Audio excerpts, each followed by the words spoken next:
Begin with lights on, dim slightly each story. End in pitch black using night vision. Stories get progressively more disturbing as darkness increases. I'm not ready for this darkness yet. Watch as a single candle trembles in the pitch black room, its tiny flame fighting shadows that press closer with every shaky second. The wick snaps, and soft yellow light quivers, barely clinging to life. With a breath, the flame dies, and total darkness swallows everything. Can you handle each story as it makes the room darker? What happens when the last light goes out? Will you be left alone in the dark? Learn how to face that fear and outlast the darkness. The click of old shoes on wooden floorboards echoes through an endless hallway. Every step feels wrong, like something's watching and waiting. The bare bulb overhead flickers, casting writhing shadows that dart and stretch along faded wallpaper. You're alone, but every rustle or creak in the silence feels almost purposeful, like someone's matching your steps. At the hallway's start, you try to shake off the nerves, but a chill runs along your neck. You hug yourself, feeling goosebumps even though there's no draft. The wallpaper is yellowed, peeling at the corners, and the floor groans under your weight with every hesitant step. Light spills unevenly ahead, leaving pools of dark between circles of glow. You take another step, and the bulb overhead buzzes, sputtering in protest. The light dims for just a moment, and your heart hammers. You look back, expecting to catch someone sneaking up behind, but the only thing there is the heavy silence. Still, you catch yourself holding your breath, waiting for a whisper or the touch of cold fingers. Your hand brushes the wall, fingers catching on a ragged seam. It's sticky with age, but even that is better than whatever waits in the deep dark just off to your right. You force your feet forward, eyes darting between shadowed doorways. From the far end of the hallway, a soft whisper rises, so quiet you almost think you misheard. It's just a hint, the kind of sound you might hear if two people were talking around a corner. Except you know this house is empty, except for you. You pause, head cocked, straining your ears to catch it again. There's nothing now but a rising, tense silence. Your hands tremble as you reach for the light switch, wanting to flood the hallway with brightness. But as your fingers brush warm plastic, the whispered sound comes again, closer, like it's just behind the next door. You let out a shaky breath. You want to call out, but the words freeze in your throat. What would you even say? You look up. The bulb seems weaker now, flickering more, casting your shadow along the wall, long stretched, almost like it's reaching for the door frame behind you. You want to turn around, run back toward the safety of your room, but the hallway feels so much longer suddenly. Each step away from the front door tightens the fear in your stomach. A sharp snap, your foot hits a loose floorboard, sending a jolt of sound through the building. You stop dead, every muscle tense. For just a second, you swear you hear something else, a foot dragging right after you, a slow, measured sound keeping rhythm with your own movement. You squeeze your eyes shut, hoping it's your mind playing tricks, but you know sometimes your mind can't make up the dread, it just notices what's already there. When you open your eyes, the light is even dimmer. You're halfway down the hall now, and each step takes real effort. Shadows crowd closer, pressing along the walls, swallowing the corners of the ceiling. You shiver, and your breath quickens. In the silence between your steps, you listen, intently. Is that a low sigh or just the house settling? There are faded family pictures along the wall, their faces blurred in the dim. You glance at one, older, maybe a grandmother smiling kindly. Another is a little boy, mouth caught between a grin and a warning. You feel their eyes watching you in the darkness, judging your courage or maybe daring you to keep going. The whispers start again, louder now, weaving through the darkness like cold fingers through hair. A gust of wind rattles the glass in a nearby window. You freeze, waiting, as the hallway's silence grows heavier, as if the house itself is holding its breath. The bulb overhead flickers violently, sending the shadow of your own body swirling crazily around the walls. Your hand shakes so badly it knocks a picture frame crooked. It falls, hitting the floor with a soft but certain bang. That's when you hear it. Behind you, just a few steps back, something moves. Maybe it's a shoe sliding across the wood, or maybe the creak of a door opening farther down the hall. You don't look back. You tell yourself there's nothing, but every second without light feels colder, sharper. You keep moving. Each time the bulb flickers, the darkness seems to crawl farther, eating up the hallway until only your path forward is visible. A bead of sweat trickles down your temple. Your mouth's dry, and your heart's pounding so loudly you can hardly hear anything else. Deep down, the voice in your head whispers to hurry. Just get to the door at the far end. You pass a mirror, dusty and cracked. Your own face meets you, pale and wild-eyed, framed by the shadows. For a second, you're distracted by your reflection, but then movement flickers just behind your shoulder, except when you spin around, there's nothing but cold air and endless darkness. You wish the hallway was shorter. The door at the end feels impossibly far, just out of reach no matter how many steps you take. The whispers get bolder as you move, threading in words you almost recognize. Names, warnings, regrets floating on the thick air. The pictures lining the walls seem to twist, their smiles bending in the trembling, broken light. Suddenly your phone vibrates in your pocket, a sharp buzz that makes you jolt. You fumble it out with shaking hands, the screen casting a harsh blue light. But there are no messages, no calls. You look down and realize the phone battery's dead. The light was never really on. Your skin goes cold, a crawling sense that something is terribly, terribly wrong. You shove the phone back, gripping the cold metal tighter than before, as though it's any shield at all. Somewhere behind you, you hear a soft giggle, a child's voice, impossibly light, echoing down the hall. It lasts only a moment, but the sound prickles your spine. You remember a story from the neighbor, Mrs. Alvarez, who once whispered, "Don't stay in this hallway after dark. Some things don't want to be seen." As you inch closer to the final door, the air feels thicker with every breath. Your thoughts race. What happened here? Who lived behind these doors? Whose laughter and tears once filled these rooms? Each step forward is haunted by the memory of those stories. You think about the photo of the little boy. Was he the one, running down this same hallway, hearing the same whispers curling through the dark? Finally, the bulb overhead dims so low it's almost out. You force your feet forward, one step, two steps. Each movement's agony. Your hands grip the wall, guiding you more by memory than sight. Your eyes struggle to adjust as the world turns gray and black, and every little noise, every creak, every sigh feels like a scream. You make it to the last door, but when you reach for the handle, your fingers freeze. On the other side, you hear soft breathing, steady, measured, just like yours. Time crawls, the hair on your arms standing straight up. Your skin prickles as if it knows what you're about to do. Do you open the door, or stand there forever caught between the whispering darkness and the cold, silent unknown? Before you can decide, the light overhead gives its final, dying flicker and goes out. Total darkness wraps around you, thick like velvet, swallowing the last trace of courage. You can still hear it, a whisper, hovering at the edge of your ear, promising you're not alone. But that wasn't even the strangest part. What happened next will make you question everything you thought you knew about this hallway and about yourself. Somewhere in a quiet neighborhood, a window glows softly against the deep blue of the night. You try to sleep, but there's something about that window, the one that faces the street, always cold, always just a bit fogged from your breath.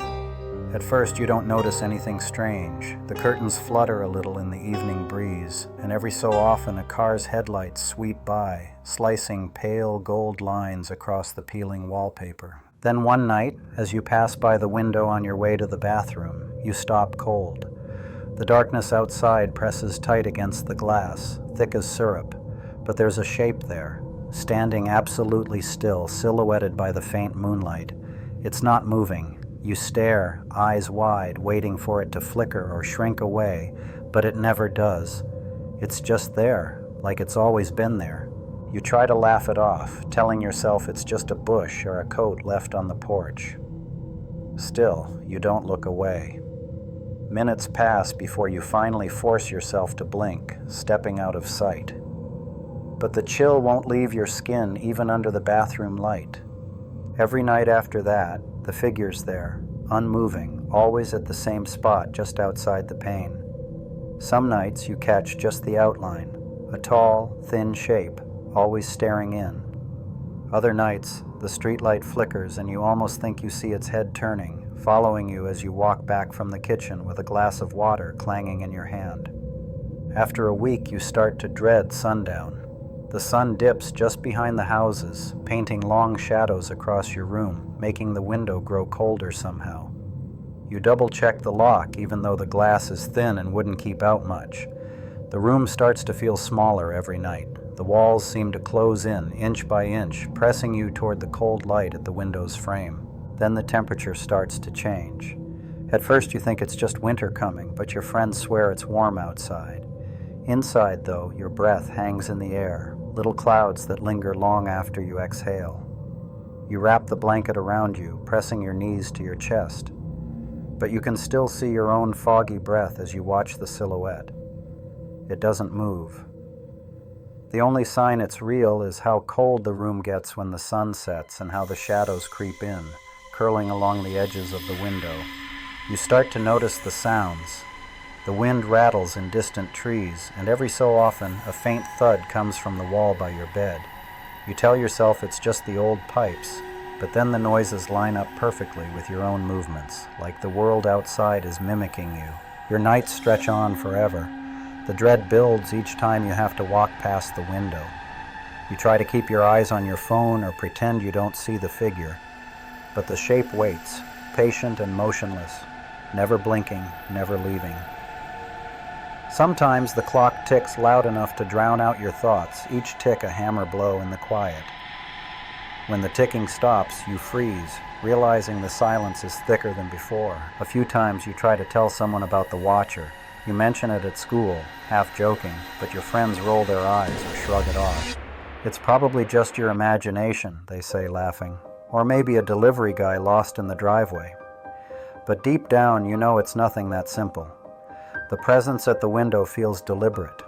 You swear you can feel its eyes, hungry and patient, even through the glass. For 2 nights, rain pours down, rattling the window. On those nights, you think maybe the watcher will be gone, scared away by the weather.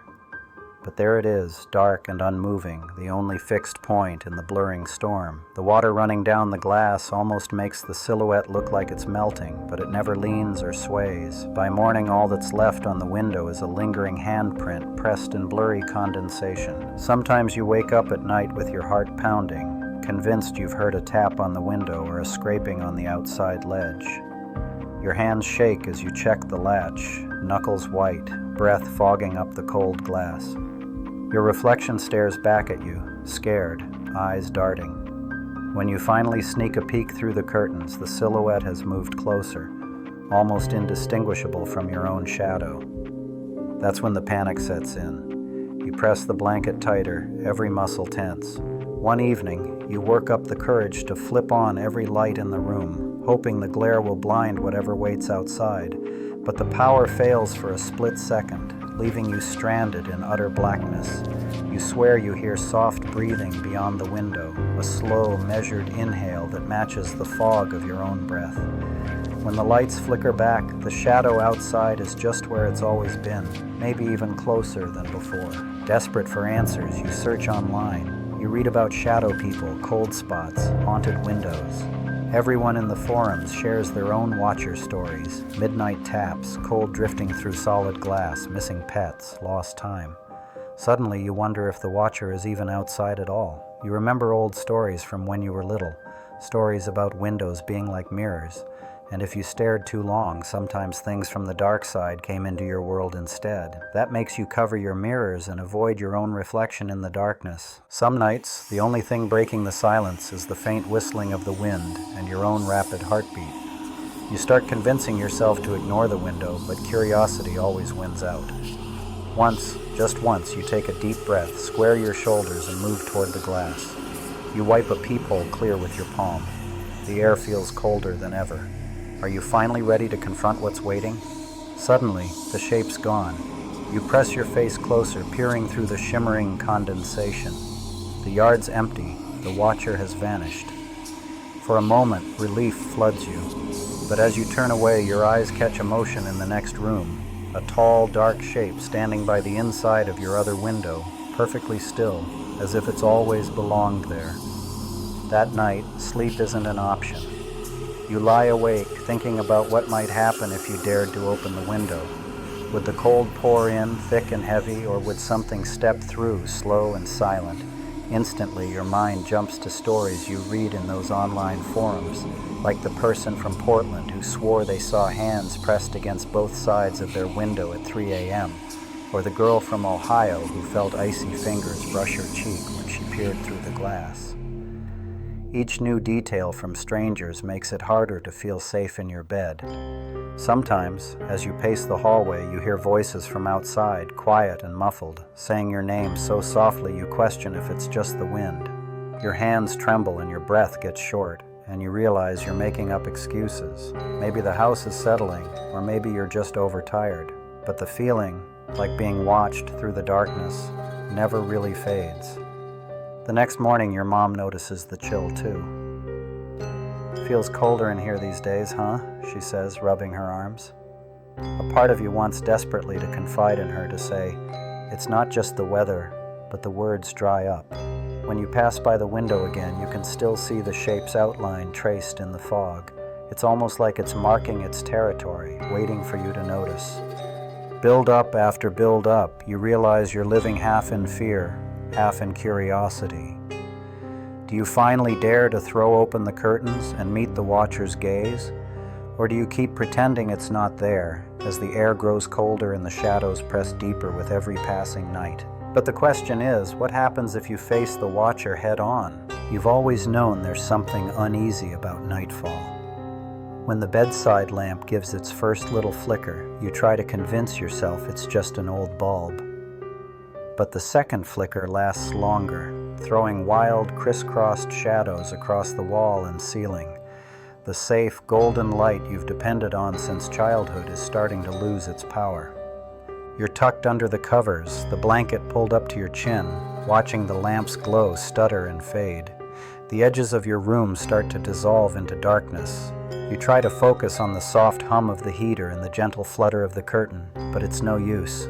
Every creak of the old mattress under you sounds sharper in the silence, and you can't help testing it, shifting a little, listening for the echo.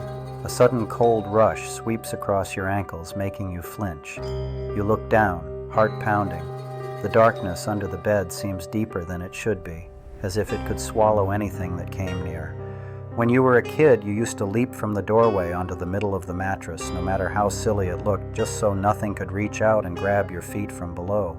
Now with the lamp flickering low, the fear feels closer than ever. You remember all those nights when you'd bury your face in your pillow, holding so still you could hear your own heartbeat.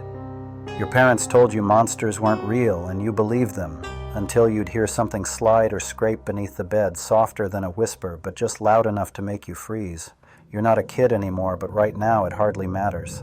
A rhythmic creak of the springs, creak, pause, creak, keeps time with your racing pulse. You pull your knees up a little closer, you start to imagine things. Are those two glowing dots under the frame just old toys or something watching you back? You squeeze the blanket in your fists, listening, hoping for the comforting patter of rain or the faint sounds of your parents in the hallway. But tonight there's only silence and the growing sense that you're not alone. You keep your eyes trained on the darkness at the foot of the bed. Once or twice you catch a faint rustle from underneath, like fabric brushing against wood. You turn up the music on your phone, but the battery is low and the light's dying too. One by one your safe distractions fail, leaving you with only your pounding heart and the heavy, watchful quiet. The lamp flickers once more, burning orange for a split second, casting sharp shadows of your books and toys on the wall. You try to calm yourself, but your throat's tight and your breaths come short and shaky. You almost convince yourself it's fine. The house just settles at night, that's what people say. But the next time you feel a cold tickle brush your ankle, you can't write it off. You snap your feet up, pressing them hard against the mattress. Panic begins to build. Images from childhood rush back. Stories about the monster under the bed that only moves when you stop watching. The thing that waits, smiling, in the dark. You remember the time you swore you saw a small hand poke out from the shadows and retreat the moment you turned the lamp on. Maybe it was a dream. Maybe it was your imagination, but the fear is fresh as ever. With the room now almost pitch black, you weigh your options. Part of you wants to hang over the edge, to shine your phone's dying flashlight down there and confront what's been haunting you since you were little. The other part begs you to just stay still, eyes shut tight, pretending nothing lurks beneath the creaking boards. Minutes stretch into hours, your muscles aching from holding so still, too scared to breathe. Then the bed sags slightly, as if a weight is shifting underneath. The rhythm of the creaks changes, slow and deliberate, matched perfectly to your own breathing. Your skin prickles. Maybe you think if you stay absolutely quiet, whatever's under there will lose interest and go away. You close your eyes, counting to 10, desperate for sleep that won't come. That's when you feel it. Icy fingers brush lightly across your ankle, then, slowly, between your toes. The touch is so real, so cold, that you jerk your leg back, kicking the blanket free. Your heart's beating so wildly you're sure whatever's down there can hear it too. The urge to scream is overwhelming, but your voice is caught, trapped by fear of waking up everyone and having to explain what you can barely admit to yourself. You want to call out for help, but then you remember the stories where that's all the monster needed, an invitation, a crack in your courage.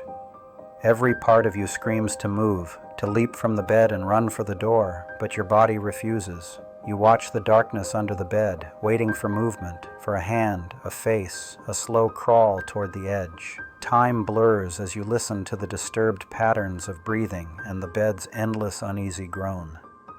Your mind races back to the first sleepover you ever had. How you and your friends swore you heard something living in the space beneath the bed. "Did you hear that?" your friend whispered, clutching his pillow, eyes wide. The whole night you dared each other to peek, but neither of you ever did. You remember how in the morning your friend's sock went missing. You laughed it off, but deep down you wondered if something had taken it. And there was that night right after a scary movie, when your parents tucked you in and turned off the light, your imagination working overtime. You could have sworn you saw the pile of dirty clothes shift just a little, like it was breathing. Even now, the memory sends chills down your spine as you lie in the dark, fighting the urge to check again. Even the air in the room seems thicker, each breath cool and heavy, carrying the scent of dust and old wood. The silence grows sharp enough to hear every tiny sound, the subtle pop of the wooden boards, your quick, nervous breaths, the subtle rhythmic tap of a branch on the window outside. Another flicker from the lamp throws a jagged shadow of your own hand reaching for safety. For a heartbeat, you wonder, what if you grab something else instead? The thought paralyzes you. Somewhere in the silence, you almost think you hear a low, raspy voice, as soft as a sigh, coming from under the bed. Maybe it's just the house, or maybe it's your own fear, giving the darkness a voice. But it sinks into your bones, making you squeeze your eyes shut tighter. You picture other kids in other houses, scared of what's beneath their beds. You imagine all the stories told around flashlights and whispered late at night. The friend who saw red eyes in the dark. The cousin who swore his leg was grabbed, but nobody believed him. Suddenly, you don't feel as alone, but it doesn't make you any braver. Finally, you can't take it anymore. Lights gone from the room except for the faintest line of moonlight through the window. You take a long, trembling breath. With every bit of courage you can muster, you lean over the edge, clutching your phone, thumb hovering over the flashlight icon. For a second, nothing happens. Then the phone dies, plunging you into pure darkness. Now every sound is louder. The air feels heavier, pressing down on you. Then something shifts under the bed. A rustle, a thud, like something dragging across the boards. You pull back, heart in your throat. Do you risk reaching your hand down, shining a light you don't have, and maybe seeing something you never wanted to see? Or do you keep holding so still your muscles burn? You freeze, stuck in that moment between courage and terror, not sure what will happen if you give in to either one. The darkness under the bed waits, patient and silent, ready for you to make your move.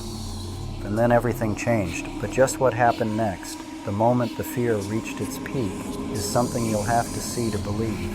It starts with the last sliver of candlelight winking out, a tiny flame twisting in the draft, stretching for just a second before dissolving into smoke.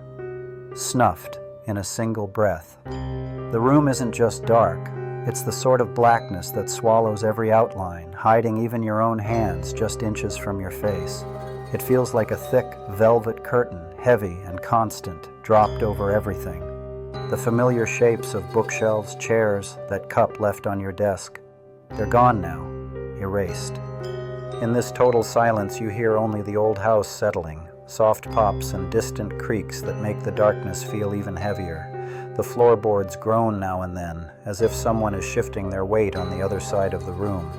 There's a draft, too, cold and sudden, like someone opening a window, except you know no one else is here. Tonight, the shadows aren't just waiting, they're listening. They're starting to move. Let me tell you a story people usually whisper only once, never daring to say it again. A story about a darkness so deep, some say it's alive. Our narrator, alone and wide-eyed, sits at their desk, the only light coming from a computer screen. The blue-white glow flickers, just enough to throw half shadows dancing across the keys. Everything outside that pale little halo is lost in black. It's a box of safety getting smaller and smaller as the minutes go by. At first, it's just a feeling, an itch at the base of your scalp. The hairs rise on the back of your neck, and your breath echoes too loudly in your own ears. There's the steady clack of keys, your own heartbeat thumping along, but it's not enough. You keep telling yourself it's just your mind playing tricks. It has to be. But as you type, the pool of computer light seems to shrink. The shadows on the walls pulse, slow and steady, almost like they're breathing. With each sentence, the urge to look over your shoulder grows. That dark patch near the closet isn't fading, it's spreading. You try to focus on the blinking cursor, but your eyes flick back again and again. Out in the hallway, something shifts, a quiet, dragging sound like socks sliding across old wood. Maybe it's just the house settling, maybe. Then there's a shudder, so faint you wonder if you imagined it. The clock on the wall ticks, steady as always, until it doesn't. With a little stutter, the sound cuts out completely. You look up, suddenly aware of every tiny sound. A toe creaks on the floorboards, the pipes groan deep in the walls. Something shifts in the darkness behind you. Your mouth goes dry when you catch, for a second, your own wide pupils reflected in the blank, blackened window. You almost think you see someone behind your shoulder, but the reflection's gone as soon as you blink. The silence thickens. There's a shape now in the corner, darker than the rest of the room. No matter how hard you stare, you can't find the edges. It's nothing and everything all at once. You look away, telling yourself it's just your mind, but when your eyes flick back, it's closer. In the space of a single heartbeat, that corner feels like a mouth yawning wider, waiting to swallow. Your hands are sweating, sliding on the keyboard. You type faster, heart hammering. The computer keys click like anxious teeth until they don't. The screen flickers, then dies, leaving you bathed in undiluted darkness. Instantly, the air thickens. The cold presses against your skin, crawling over your arms and neck. You listen to your own shallow breathing, wishing for the distraction of any sound. Instead, you hear only silence, and then the soft, careful click of footsteps that are not your own. They're measured, patient, like someone not trying to be heard, but not caring if you know they're there. You try to call out, just a small, shaky, "Hello?" but your voice is swallowed up by the blackness. It's like the air has turned from a friend to an enemy, choking off every sound. The dark presses closer, heavy as a thick winter blanket, cold as a stormy lake. It almost feels like the dark itself is leaning in, greedy for warmth, stretching past the old boundary of story and reality. Suddenly you remember, this creepypasta always ends with the darkness coming right through the screen, right where you're sitting now. You try to laugh, force a weak giggle, but the joke dies as the silence deepens even more.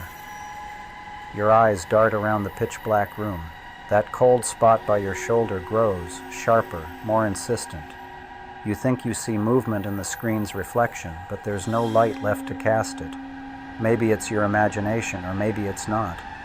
You whisper to yourself, it's only a story, only some bit of scary fiction read after midnight, but your voice comes out thin, almost lost. As the dark shape leans just a little closer, you swear you feel the softest breath brush your cheek, a chill that raises every hair on your body. You blink, and now it's everywhere. You can't even tell where your room ends and the shadows begin. That hum of electricity, the comfort of the fan, even the distant city traffic, gone. The world outside doesn't exist anymore, only this moment, only this dark. Then comes the whisper, a voice not spoken, but felt deep in your chest, slow and crawling, cold fingers closing gently around your heart. You're not just watching a story anymore. The darkness remembers you. Every muscle tenses. You're no longer sure you're even alone in your own house. Your mind races with flashes of other tales, stories of people who vanished, rooms left empty with the lights still burning. You reach for a switch, desperate, but it's lost in empty air. Your fingers fumble, closing on nothing but cold. You close your eyes, but the dark behind your eyelids is just as thick, just as pressing. They say stories are just stories, that tales of haunted shadows can't step from the screen into your world. But right now, with blackness close as skin and the silence heavy and living, you're not so sure. Every creak, every tick, every chill might mean the boundary's gone. You begin to wonder if you'll ever see light again, or if you've become just another echo in the dark, joining the silence that waits behind every story. And then gently, as if from another room, there's another breath, a whisper so close you feel the words brush your ear. I told you. Once you hear the story, you're never truly alone again. Maybe, just maybe, the stories followed you home. Maybe, as you watch this flickering screen, you notice the shadows shifting just a little more in your own room. Maybe the darkness outside your monitor is watching, listening, waiting for you to blink. So, what happens next? Will you turn on the lights, or just hope the shadows are only watching and not reaching for you? Let's find out what really happens when the boundary blurs, and whether you can ever turn the story off. Your screen slips to black, leaving you in a silence so complete that your own breath sounds too loud. For a long moment, nothing moves. Only the faint ticking of an old clock and the far-off whir of a fridge break through the darkness, a haunting reminder that life quietly carries on, even as questions linger. You feel it, don't you? The uneasy tingle at the base of your spine, the sense that someone or something is just out of sight. Maybe you glance behind you just in case. All those stories about hallways, windows, and beds, were they just fiction, or is fear itself a kind of truth we all recognize in the dark? This room feels a little different now. Shadows in the corners grow longer, your imagination playing tricks, dancing on the edge of what's real and what's only a whisper in your mind. You might tell yourself it's just your brain catching up to the story, but then a half-heard sound, a floorboard creaking, a hinge settling, a soft sigh, makes you pause in the dark. Everyone's got a moment when the dark seems alive. Maybe it was a time you thought you saw a face in the window, or felt a small hand beneath the bed, or heard your name whispered when you were all alone. The details always change, but the chill they leave is always somehow the same. As you sit here now, still unsure if you should turn on the lights or lean a little closer to the safety of your screen, you have to wonder, did these stories really end, or are they just waiting, hungry, in the space between breaths? Are the shadows watching you right now, or are you simply seeing the world a little differently, more aware of the thin line between story and reality? Listen, the house isn't empty, not really. It's filled with the collection of every fear, every whisper, every story you've ever heard in the dark. You carry them with you, turning them over like stones in your hands, searching for courage or closure. But the stories we remember most, the ones that truly stick, are the ones that refuse to close the door completely. So if your heart's beating faster, that's okay. That's what stories like these are for. They don't want to let you go untouched. They want you looking twice at the hallway, taking a second glance at the window, making sure you know for sure that the bed's empty underneath. They want you to join the circle of those who dared the darkness, even just for a few minutes. What's real and what's just a tale? Sometimes it's impossible to tell. Maybe that's the point. The shadows have their own answers, secrets they whisper in rustling curtains and silent rooms. If you find yourself wanting to look away or tempted to leave the room with the lights on tonight, just remember, everyone is scared sometimes. The difference is who dares to listen when the darkness answers back. And if you've ever wondered whether these kinds of stories matter, think about all the people who gather around campfires, their faces lit orange from the flames, passing on the same stories you've just heard, stories about footsteps on gravel, reflections that vanish, or the gentle tap-tap-tap at the window when there shouldn't be anyone outside. You might remember the sharp snap of a twig or the way your friend whispered, "Did you hear that?" And suddenly nobody wanted to sit with their back to the woods. Before you go, share your story. Have you ever seen something at your window or heard a noise you couldn't explain or raced down a hallway with the lights chasing after you? Drop your late night fears in the comments below. You're not alone, not now, not ever. And as the silences stretch and the night settles even deeper, know this: there are more stories left to tell. Deeper darkness waits. More questions drift just out of sight, flickering at the edges of sleep. Tune in next time if you dare to see what waits in the dark after the last light goes out. But tonight, the darkness is yours. And you'll have to decide, will you outlast it, or will it follow you into your dreams?